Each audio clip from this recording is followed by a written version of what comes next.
Okay, இந்த வீடியோவில் நம்ம என்ன பார்க்க போகிறோம் அப்படின்னா அஃபிஷியலாக கிரியேட் ரியாக்ட் ஆப் அப்படிங்கிற அந்த கமெண்ட் வந்து டிப்ரிகேட் பண்ணிட்டாங்க. So here after there will not be any proper react application. So அதுக்கு பதில் நம்ம என்ன யூஸ் பண்ணோம் அப்படின்னா Next.js. ஸோ இதோட அட்வான்டேஜ் என்னென்னு பார்த்தீங்க அப்படின்னா it is a framework for the React. Already ரியாக்டே ஒரு ஃப்ரேம் ஒர்க் தான் ஃபார் JavaScript. இப்போ அந்த ரியாக்ட்கே இன்னொரு ஃப்ரேம் ஒர்க் இருக்குது, அதான் Next.js ஆக்சுவலாக. ஓகே, எதனால இது பண்ணியிருக்காங்கன்னு பார்த்தீங்க அப்படின்னா ஃபஸ்ட்டு வந்துட்டு ஸோ இதுக்காக நான் ஒரு கொஸ்டின் கொடுத்தேன் ஆக்சுவலாக. என்னென்னு பார்த்தீங்க அப்படின்னா ஒருவேளை Next.js வந்து React.js ரீப்ளேஸ் பண்ணியிருக்காங்களா அப்படின்னு சொல்லிட்டு.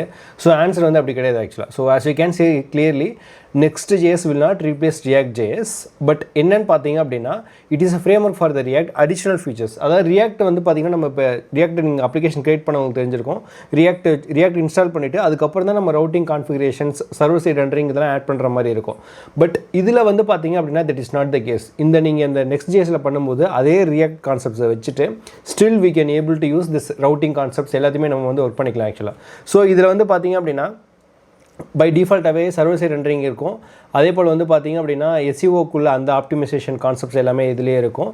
ஸோ ஆக்சுவலாக this is reason this react it self it's telling. இது வந்து ஆக்சுவலாக இந்த Next.js யூஸ் பண்ண சொல்லி டெவலப்பர்ஸ் கம்யூனிட்டிலேருந்தும் இல்லை. நீங்கள் ரியாக்டோட வெப்சைட் போனீங்க அப்படின்னாலே அவங்களே வந்து இதை தான் கொடுத்துருக்காங்க ஆக்சுவலாக. இப்போ நான் லெட் மீ கோ ஃபார் இது அஃபிஷியல் ரியாக்டோட வெப்சைட் ஆக்சுவலாக. இதில் போய் நீங்கள் எப்படி அப்ளிகேஷன் கிரியேட் பண்ணுறேன்னு பார்த்தீங்கனாலும் அங்கேயே வந்து பார்த்தீங்க அப்படின்னா இவங்க 3 ஆப்ஷன் கொடுத்துருக்காங்க அப்ளிகேஷன் கிரியேட் பண்ணுறதுக்கு.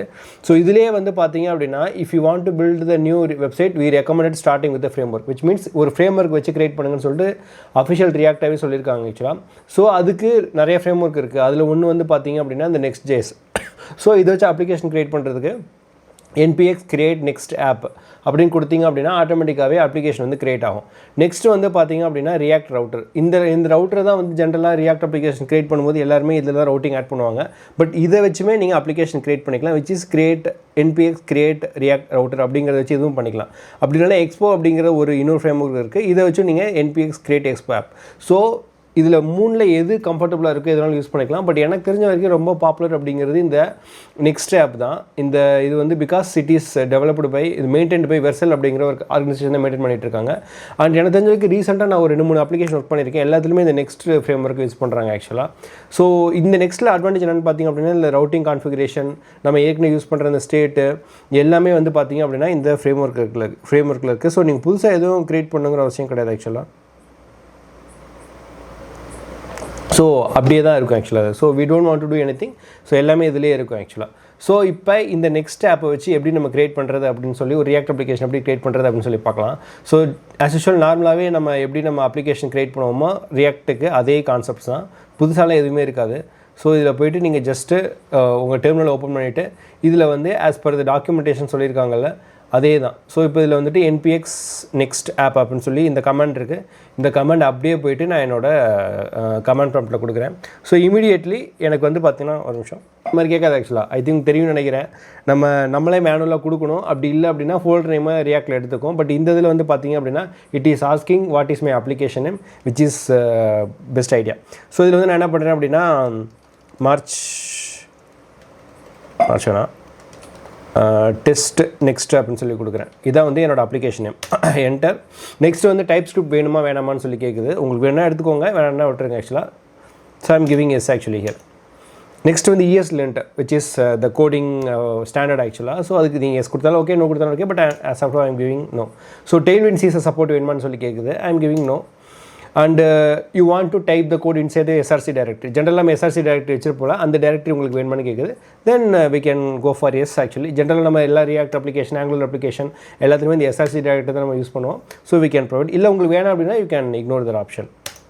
ஓகே, தென் ரவுட்டிங் கான்செப்ட் வேணுமான்னு சொல்லி கேட்குது. அஃப்கோர்ஸ் நம்ம வெப் அப்ளிகேஷன் அப்படின்னாலே it's very important that we should have a routing. So I am giving yes actually here. So next வந்துட்டு டர்போ பேக் next dev அப்படின்னு சொல்லி கேட்குது. If you want give yes, otherwise I no. I am giving no actually here. npm next dev எல்லாம் கொடுப்போம். No. See npm run dev. Sorry, okay npm run dev இப்போ கொடுத்தீங்க அப்படின்னா உங்கள் application run ஆகும் ஆக்சுவலாக. ஓகேவா, ரன் ஆகிடுச்சா? ஸோ உங்கள் அப்ளிகேஷன் ஃபோல்டருக்குள்ளே போய்ட்டு ஆஸ் யூஷுவல் நம்ம நார்மலாக ரியாக்ட்டுக்கு என்ன ரன் பண்ணுவோமோ அதே கான்செப்ட்ஸ் தான். ஸோ npm run dev கொடுத்தீங்க அப்படின்னா as you can see here the application is started running here. ஓகேவா? ஸோ இப்போ உங்கள் ப்ரௌசரில் போயிட்டு இந்த ஐபி அட்ரஸ் நம்ம நார்மலாக ரியாக்ட் எப்படி கொடுப்போமோ அதே தான். So local host 3000. ஸோ இதில் போய்ட்டு லோக்கல் ஹோஸ்ட் 3000 கொடுத்தீங்க அப்படின்னா இந்த இடத்துல உங்களுக்கு இந்த மாதிரி அவுட்புட் வரும். அதுதான். ஸோ இதான் வந்து பார்த்திங்க அப்படின்னா ஒரு ப்ராப்பராக ஒரு நெக்ஸ்ட் அப்ளிகேஷன் க்ரியேட் பண்ணுறது. இப்போ இந்த அப்ளிகேஷன் நம்ம VS Code ஓப்பன் பண்ணலாம். ஸோ என்னோடய VS Codeல் இந்த அப்ளிகேஷனை அப்படியே நான் ஓப்பன் பண்ணுறேன். ஓப்பன் பண்ணிவிட்டு ஓகேவா. ஸோ இந்த SRCக்குள்ளே என்னோட நார்மலாக நம்ம ரியாக்டில் போனாலும் அதே கான்செப்ட் தான். இதில் வந்து பார்த்திங்க அப்படின்னா இதில் ஒரு முக்கியமான கான்செப்ட் ஆக்சுவலி.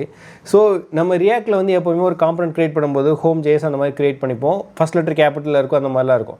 பட் நெக்ஸ்ட்டில் வந்து ஒரு கான்செப்ட் என்னென்னு பார்த்தீங்க அப்படின்னா, நீங்கள் எந்த பேஜ் லோட் பண்ணுறீங்களோ அது வந்து page.js அப்படிங்கிற ஒரு பேரில் தான் இருக்கும். இப்போ எனக்கு இங்கே இந்த பேஜ் லோட் ஆகிருக்கு பார்த்தீங்களா. ஸோ இந்த பேஜில் வந்து எனக்கு என்ன லோட் ஆகிருக்குன்னு பார்த்தீங்க அப்படின்னா, எங்கேருந்து இந்த ஃபைல் லோட் ஆகிருக்குன்னு பார்த்தீங்க அப்படின்னா, நெக்ஸ்ட்டோட ஒரு கான்செப்ட் என்னென்னு பார்த்தீங்க அப்படின்னா, எப்போவுமே எந்த ஃபைல் லோட் ஆகும்னா பை டிஃபால்ட்டாக page.js. இங்கே பார்த்தீங்கன்னா தெரிஞ்சிருக்கும் உங்களுக்கு இந்த page.js இருக்குல்ல, இந்த ஃபைல் தான் எப்போவுமே ஃபஸ்ட்டு உங்களுக்கு லோட் ஆகும். ஸோ அதனால தான் எனக்கு டிஃபால்ட்டாகவே இதில் வந்துருக்கு. இப்போ இந்த பேஜில் போய்ட்டு இந்த page.jsக்குள்ளே போய்ட்டு நான் வந்து என்ன பண்ணுறேன் அப்படின்னா எல்லாத்தையும் ரிமூவ் பண்ணிக்கிறேன். If I remove everything from this file, இப்போ இதில் எதுவுமே இல்லை, ஒரு டிவ் மட்டும்தான் இருக்குது. ஸோ பார்த்தீங்கன்னா பேஜ் எனக்கு எம்டி ஆகுது. இப்போ இந்த இதில் வந்து நான் என்ன பண்ணுறேன் அப்படின்னா இந்த page.jsல ஒரு h1 மட்டும் ஆட் பண்ணுறேன். You can see the output immediately. So இதில் போய்ட்டு நான் வந்து h1 கொடுத்துட்டு திஸ் இஸ் நெக்ஸ்ட் JS அப்படின்னு சொல்லி கொடுக்குறேன். கொடுத்ததுக்கப்புறம் என்னன்னா இமீடியட்டாக you can see this one. So இது வந்து ஒரு முக்கியமான கான்செப்ட். இது வரைக்கும் நம்ம ரியாக்டில் இந்த மாதிரி கான்செப்ட் பார்த்துருக்க மாட்டோம். விச் இஸ் இந்த page.js. இந்த page.jsலேயே ஆட்டோமேட்டிக்காக இந்த கான்செப்ட் வந்து லோட் ஆகும். இப்போ நான் வந்து எனக்கு ஒரு ஃபோல்டருக்குள்ளே ஃபார் எக்ஸாம்பிள் இப்போ எனக்கு வந்து /login அப்படிங்கிற ஒரு URL கொடுத்துறேன். எனக்கு ஒரு பேஜ் லோட் ஆகணும் அப்படின்னா நம்ம ரியாக்ட் லோட் பண்ணிங்கன்னா உங்களுக்கு தெரிஞ்சிருக்கும். டிஃபால்ட்டாகவே நம்ம ரவுட்டரில் போய்ட்டு லாகின் URL பார்த்து கொடுத்து அதுக்கு நம்ம ஒரு காம்பனண்ட்டாக பாயிண்ட் பண்ணுவோம். பட் இங்கே வந்து அந்த மாதிரி நீங்கள் கொடுக்க தேவையில்லை. இதுக்கு பதிலாக என்ன பண்ணோம் அப்படின்னா இந்த ஆப்புங்கிற ஃபோல்டர் இருக்குல்ல, டிஃபால்ட்டாக இதுக்குள்ளே போய்ட்டு நான் ஒரு ஃபோல்டர் க்ரியேட் பண்ணிக்கோங்க. அதுக்கு வந்து லாகின் அப்படின்னு சொல்லி பேர் வச்சுக்கோங்க. ஒரு நிமிஷம்.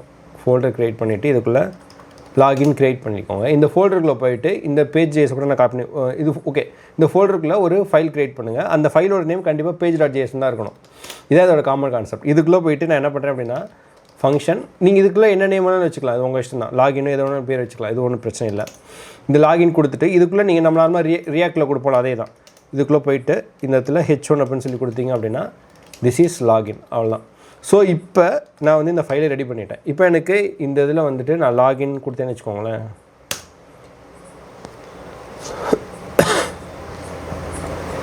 ஓகே, நான் அதை எக்ஸ்போர்ட் பண்ணல. ஸோ அதனால் எரர் சொல்லுது. எக்ஸ்போர்ட் டிஃபால்ட் சொன்னோன்னே டிஃபால்ட்டாகவே எனக்கு இந்த லாகின் அப்படிங்கிறது வரும். அதாவது இந்த லாகின் அப்படிங்கிறது என்ன பண்ணோம் அப்படின்னா இட் வில் இந்த URL கொடுத்தோன்னா நம்ம இந்த நெக்ஸ்ட்டுக்கு போகும்.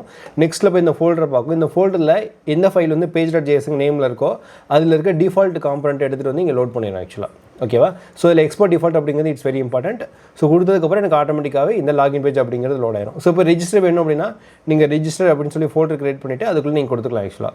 ஸோ இப்போ லாகின்குள்ளே இன்னொரு ஃபோல்டர் வேணும் அப்படின்னா நீங்கள் அந்த ஃபோல்டர் கிரியேட் பண்ணி அதுக்குள்ளே page.js கொடுத்தீங்க அப்படின்னா அது ஒர்க் ஆகும் ஆக்சுவலாக. ஓகே, அதெல்லாமே நார்மலாக உள்ளது தான் ஆக்சுவலாக. ஸோ இதான் வந்து ஒரு நார்மலாக ஒரு ரியாக்ட் அப்ளிகேஷன் நம்ம கிரியேட் பண்ணிவிட்டு அதை வந்து நம்ம நெக்ஸ்ட்டோட ரியாக்ட் அப்ளிகேஷன் கிரியேட் பண்ணுவோம். ஸோ இதில் வந்து பார்த்திங்க அப்படின்னா நம்ம நேச்சுரலாக ரியாக்டில் யூஸ் பண்ண அதே கான்செப்ட்ஸ் தான். But along with that we are going to use the server side rendering on all this things. ஓகேவா. ஸோ இப்படி தான் வந்து நம்ம ஒரு ரியாக்ட் அப்ளிகேஷனை கிரியேட் பண்ணணும் வித் Next.js ஆக்சுவலாக. இன்னும் 2 இருக்குது. அந்த எக்ஸ்போ ஒன்று இருக்குது, அதுக்கப்புறம் ரியாக்ட் ரவுட்டர் ஒன்று இருக்குது. But that I am not going to see. In case அதை பற்றி வேணும் அப்படின்னா ஜஸ்ட் கமெண்ட் பண்ணுங்கள். But as of now Next.js எனக்கு தெரிஞ்ச வரைக்கும் மார்க்கெட்டில் ரொம்ப ஹாட் டாப்பிக்காக இருக்குது.